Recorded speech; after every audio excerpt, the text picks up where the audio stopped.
Off for our Saturday level 1 class here at TAP. Basically, we were like, do left side passes and underarm passes, follow them how he actually leads them. That was the general principle of the class.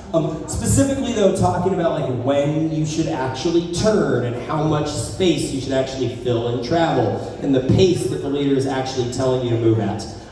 So left side pass, underarm pass, follows, we talked about like when this comes across, that's when the turn actually happens. So I can make that happen later, I can make that happen sooner, and you don't want to get caught up in it like I automatically turn this much at this time. And those things should be happening more so on a slot, so I'm able to rotate, staying with everything on the same line, and I feel the pull come across. That's what makes my body go around. It's not because I'm here and then I rotate, regardless of whatever that positioning was. The moment that I feel this, I'm rotating still on the line as I'm going back into the anchor. Followers, we talked about as you are turning, you need to maintain your pace.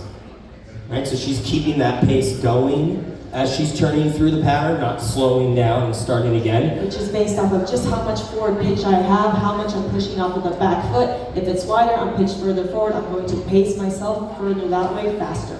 We talked about how I can put more energy and cause her to have a pace where she goes farther, or one where she goes less.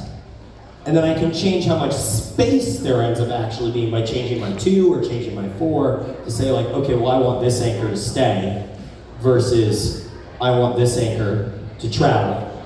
I think that was everything. You had the angle. Yeah.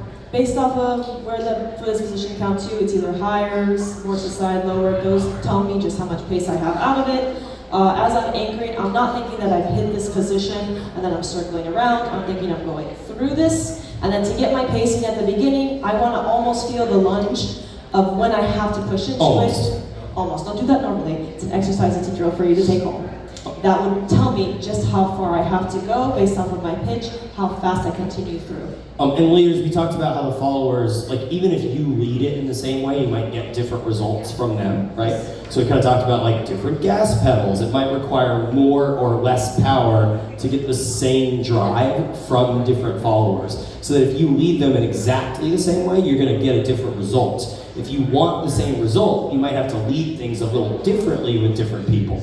All right, thanks so much for hanging out with us, everybody. Next workshop in here is with Marcus.